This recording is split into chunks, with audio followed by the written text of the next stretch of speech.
दोस्तों, मुहर्रम से पहले उत्तर प्रदेश के मुख्यमंत्री योगी आदित्यनाथ ने ऐसा बड़ा फैसला लिया है जिसने हर तरफ चर्चा छेड़ दी है।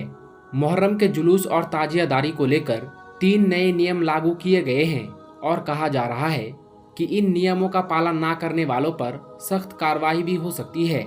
लेकिन दोस्तों, क्या आपने कभी सोचा है कि जिस ताजिया को लेकर आज इतनी बहस हो रही है उसकी शुरुआत आखिर हुई कैसे थी? सबसे पहला ताजिया कब बनाया गया था, किसने बनवाया था और क्या इसका इतिहास वैसा ही है जैसा आज लोगों को बताया जाता है? आज की इस वीडियो में हम आपको योगी आदित्यनाथ के 3 नए नियमों के बारे में भी बताएंगे और साथ ही ताजिया की शुरुआत से जुड़ी एक ऐसी मशहूर कहानी सुनाएंगे जिसे सुनकर आप हैरान रह जाएंगे। इसलिए दोस्तों, आज की ये वीडियो आप सभी के लिए बहुत ही ज्यादा खास होने वाली है। आप इस वीडियो को आखिर तक जरूर देखिएगा और अगर आप एक सच्चे मुसलमान हैं, दीन-ए इस्लाम को मानने वाले हैं, कलमा पढ़ने वाले हैं, तो वीडियो को छोड़कर के हरगिज मत जाइएगा।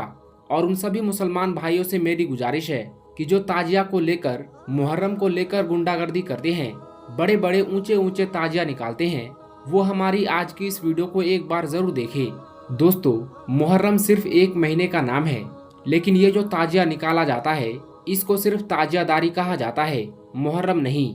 दोस्तों, इस वीडियो में हम आपको बहुत कुछ बताने वाले हैं, इसलिए आप इस वीडियो को सिर्फ अपने तक मत रखिएगा, बल्कि इस वीडियो को और भी लोगों तक शेयर करिए, ताकि अगर किसी भी एक शख्स के दिल में ये बात उतर गई तो इससे आपको भी सवाब मिलेगा और हमें भी सवाब मिलेगा। तो चलिए दोस्तों, आज की इस इंफॉर्मेटिव वीडियो को शुरू करते हैं। तो दोस्तों, सबसे पहले हम योगी आदित्यनाथ के फरमान के बारे में बात करते हैं। दोस्तों, योगी आदित्यनाथ उत्तर प्रदेश के मुख्यमंत्री हैं और उन्होंने कांवड़ यात्रियों के लिए क्या कहा है और मुहर्रम के लिए क्या कहा है, आइए आपको सब कुछ बताते हैं। सबसे पहले योगी आदित्यनाथ ने फरमान जारी किया है कि अगर कांवड़ यात्रा के दौरान डीजे की आवाज़ लिमिट में ना रही, यानी अगर डीजे बजाने की आवाज़ बहुत ज़्यादा होगी तो हमारी तरफ से उस पर कार्रवाई होगी। और मुहर्रम के जुलूस के दौरान कोई भी तलवार या हथियार हवा में नहीं लहराएगा, यानी कि हथियार का प्रदर्शन नहीं करेगा। जो शख्स ऐसा करेगा उसके ऊपर कार्रवाई होगी। और मुहर्रम में कोई भी नई परंपरा की अनुमति नहीं होगी, यानी कि कोई भी नया चीज निकाल लेना उसकी अनुमति नहीं होगी। और दूसरों की धार्मिक भावनाओं को आहत नहीं करना है, यानी कि दूसरे धर्म के बारे में कुछ उल्टा सीधा नहीं बोलना है, दूसरे धर्म के बारे में कोई नारेबाजी नहीं करनी है। और जुलूस पर पुलिस की कड़ी निगरानी रहेगी, यानी कि पुलिस की नजर रहेगी और सबसे ज्यादा इस चीज पर नजर रहेगी कि कोई शख्स मुहर्रम के जुलूस में तलवार या हथियार का प्रदर्शन ना करे और ऐसा करने वालों पर कड़ी से कड़ी कार्रवाई की जाएगी। तो दोस्तों, ये हो गया सीएम योगी आदित्यनाथ का फरमान। दोस्तों, अब बात करते हैं मुहर्रम के जुलूस की। दोस्तों, आपने देखा होगा कि जब भी मुहर्रम का जुलूस निकलता है तो सबसे पहले आगे आगे ढोल बजाने वाले रहते हैं, फिर उसके बाद में नाच गाना करने वाले रहते हैं जो हुल्लड़बाजी करते हैं, शराब पीकर नाचते हैं, डांस करते हैं, और फिर उसके पीछे ताजिया रहता है। और इस कदर डांस होता है कि अगर उनसे पूछा जाए कि ये डांस क्यों करते हैं तो कहते हैं आज खुशी का दिन है, हम मानते हैं कि इमाम हुसैन शहीद हुए हैं और शहीद मरता नहीं, शहीद हमेशा जिंदा रहता है, तो वो जिंदा है, इस बात की खुशी है। लेकिन क्या इस्लाम में खुशी मनाने का तरीका ये है? इस्लाम ने वैसे भी डांस को हराम करार दिया है। दोस्तों, लोग इतनी ऊंची ऊंची ताजिया बना लेते हैं और फिर पूरे मोहल्ले बस्ती में घुमाते हैं, और फिर जहां पर बिजली का तार वगैरह होता है, अगर तार ताजिया में टकरा जाता है तो इससे ना जाने कितने लोगों की जानें भी चली जाती है। और फिर ताजिया को घुमाकर नाले, गटर, दरिया में ले जाकर डाल देते हैं। क्या यही मोहब्बत है? नहीं, ये सिर्फ एक खुराफात है। दोस्तों, आजकल हर मुसलमान मुहर्रम के जुलूस के नाम पर बुरे काम और हराम काम ही करते हैं, जो कि बिल्कुल इस्लाम के खिलाफ है। इससे अच्छा तो यही है कि आप जुलूस निकालिए ही मत, और अगर निकालिए तो इस्लाम के दायरे में रहकर निकाले और मुहर्रम मनाइए। तो चलिए दोस्तों, अब आपको बताते हैं कि ताजिए की शुरुआत कब और कैसे हुई, और सबसे पहला ताजिया कब और किसने निकाला, इसके पीछे का क्या वाकया है। तो आइए इसके बारे में आपको डिटेल में बताते हैं। दोस्तों, ये बात है सन 1370 की, जब भारत, पाकिस्तान, बांग्लादेश और अफगानिस्तान ये सब देश शामिल में ही थे। यानी कि ये उस वक्त की बात है जब भारत एक विशाल देश हुआ करता था। उस वक्त भारत में तैमूर लंग नाम के एक राजा की हुकूमत हुआ करती थी। तैमूर लंग तुर्की का रहने वाला एक बादशाह था। उसको हजरत इमाम हुसैन से बहुत ज्यादा मोहब्बत थी, इसलिए जब भी मुहर्रम का महीना आता तो वो बादशाह रोज़ा इमाम हुसैन की जियारत के लिए इराक में जरूर जाया करता था। यानी कि तैमूर लंग हर साल मुहर्रम के महीने में इराक जरूर जाता था। लेकिन एक बार ऐसा हुआ कि तैमूर लंग सख्त बीमार पड़ गया और वो इतना ज्यादा बीमार हो गया कि वो उठकर चलने फिरने के लायक भी ना बचा। बड़े बड़े हकीमों ने और तबीबों ने उसका खूब इलाज किया, लेकिन उसकी बीमारी का कुछ भी इलाज ना हो सका। इसके बाद जैसे ही मुहर्रम का महीना करीब आने लगा तो तैमूर लंग हजरत इमाम हुसैन की मोहब्बत में बेचैन होने लगा। वो इराक जाने के लिए तड़पने लगा, लेकिन इस बार वो इस हालत में नहीं था कि वो रोज़ा इमाम हुसैन की जियारत करने के लिए इराक में जा सके, क्योंकि हकीम और तबीब ने उसको सफर के लिए मना कर दिया था। ये देखकर तैमूर लंग अपने बिस्तर पर पड़ा पड़ा परेशान रहने लगा। उस वक्त तैमूर लंग का एक खास मंत्री था जो कि शिया समुदाय से था। वो सबसे खास मंत्रियों में से एक मंत्री था। एक दिन बादशाह तैमूर लंग ने उसको अपने पास में बुलाया और अपनी इस परेशानी के बारे में उसको बताया और साथ ही उससे कहा कि वो कोई ऐसा रास्ता निकाले कि वो किसी भी तरह से रोज़ा इमाम हुसैन की जियारत कर सके। बादशाह की इस परेशानी को देखकर फिर उस शिया मंत्री ने अपने तमाम आवाम में ऐलान करवा दिया कि जो कोई भी रोज़ा इमाम हुसैन की शक्ल में, यानी कि जो कोई भी उसका हूबहू नक्शा बनाकर लाएगा, उसको बादशाह की तरफ से एक बहुत बड़ा इनाम दिया जाएगा। ये सुनकर फिर उस जमाने के जो बड़े बड़े कलाकार थे उन सब ने मिलकर रोज़ा इमाम हुसैन के जैसा मॉडल बनाना शुरू कर दिया। इसके लिए उन्होंने बांस की लकड़ियों का इस्तेमाल किया। आखिरकार उन्होंने बांस की लकड़ियों को जोड़ जाड़ कर रोज़ा इमाम हुसैन के जैसा नक्शा बना दिया। फिर उसको खजूर के पत्तों से और दूसरी चीजों से सजाया गया। आखिर में जब ये मॉडल पूरी तरह से बनकर तैयार हो गया तो फिर उसको बादशाह तैमूर लंग के सामने पेश किया गया। रोज़ा इमाम हुसैन का मॉडल देखकर बादशाह बहुत खुश हुआ, इसलिए फिर बादशाह ने उन कलाकारों को बहुत सारा इनाम दिया। हम आपको बता दें कि ये बात सन 1370 की है। उस दिन पहली बार ये ताजिया बनकर तैयार हुआ था। जिन ताजियों को आज हम और आप देख रहे हैं उनकी शुरुआत उसी दिन से हुई थी। दोस्तों, इसके बाद तैमूर लंग के उस ताजिए की चर्चा दूर दूर तक होने लगी और यही नहीं, रशिया और चाइना के कई हिस्सों में भी ये बात फैल गई। इसके बाद जिन लोगों को हजरत इमाम हुसैन से सच्ची मोहब्बत थी वो सब लोग इस ताजिया की जियारत करने के लिए आने लगे। अब हर साल तैमूर लंग को खुश करने के लिए तरह तरह के ताजिए बनाए जाने लगे। मगर हम आपको बता दें कि तैमूर लंग का ये काम ज्यादा दिनों तक नहीं चल सका, क्योंकि एक दिन अचानक ही बादशाह की मौत हो गई।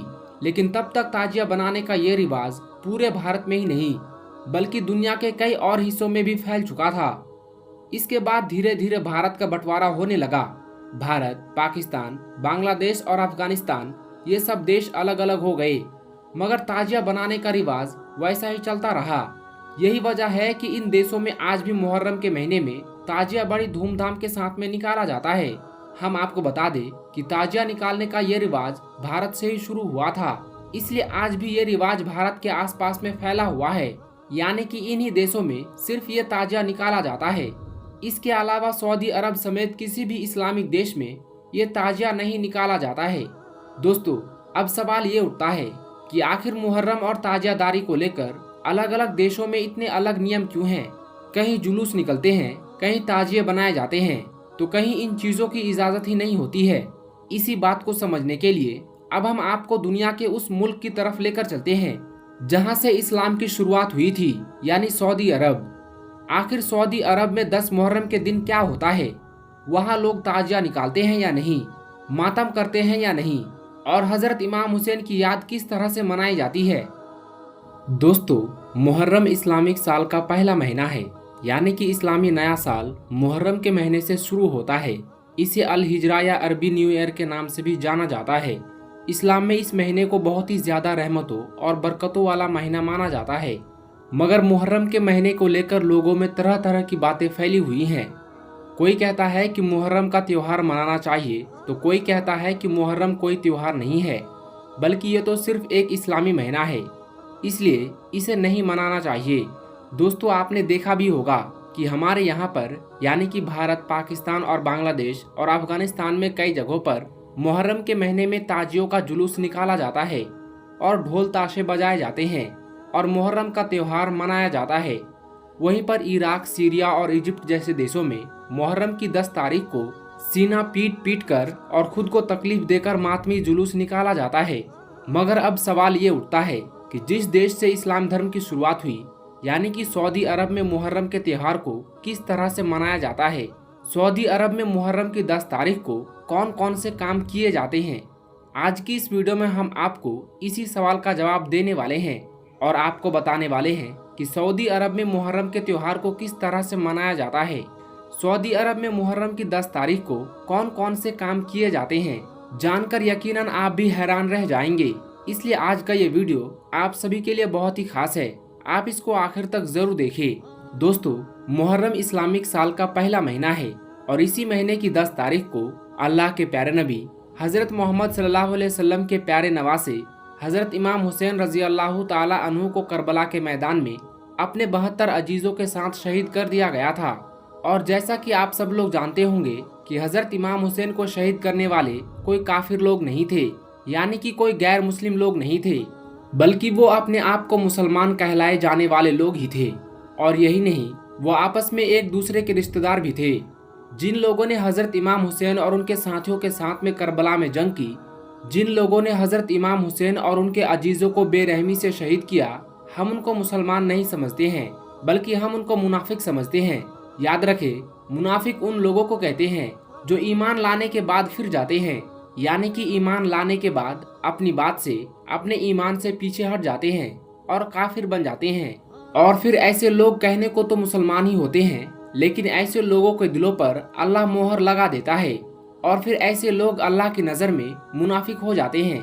तो दोस्तों, करबला के मैदान में यही वो मुनाफिक लोग थे जिन्होंने हजरत इमाम हुसैन और उनके छोटे छोटे बच्चों को 3 दिन तक भूखा प्यासा रखकर शहीद कर दिया था। बस उन्हीं की याद में, यानी कि हजरत इमाम हुसैन की शहादत को याद रखते हुए ही 10 मुहर्रम के दिन मुसलमान मुहर्रम का त्योहार मनाते हैं। याद रखें, हजरत इमाम हुसैन अल्लाह के प्यारे नबी हजरत मोहम्मद सल्लल्लाहु अलैहि वसल्लम के नाती थे, यानी कि आपकी प्यारी और लाडली बेटी हजरत फातिमा के बेटे थे। हजरत इमाम हुसैन को 10 मुहर्रम के दिन करबला के मैदान में शहीद कर दिया था, जिनकी याद में मुहर्रम का त्योहार मनाया जाता है।